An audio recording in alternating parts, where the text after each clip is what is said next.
George's family, they didn't really have much. George didn't really have friends. He was sad and such.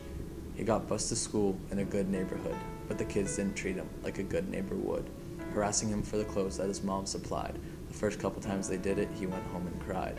After a while, he would take it all in stride. Walking down the halls between classes, he'd let it all slide. After school, getting bullied and beaten, swallowing his pride until it was fully eaten. He would get home, night after night. Everyone got along, just a couple minor fights. But as the months went on, it got worse. If it wasn't Dad's way, he would scream and curse. George didn't know this was how a father behaved. It was less father and son, and more master and slave.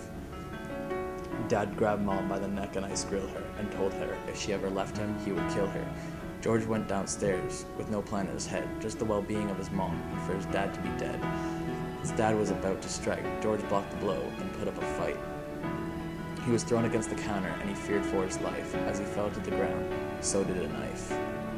The next morning, George woke up with nothing to say. It was time, he had thought, for the world to pay. See, George was in a new mental state, ready to release all his anger and his pent-up hate.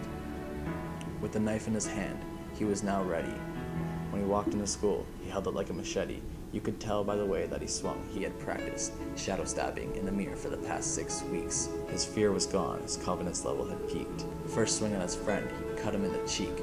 Didn't stop stabbing even when he stopped screaming, stabbing and sticking out even when he stopped breathing.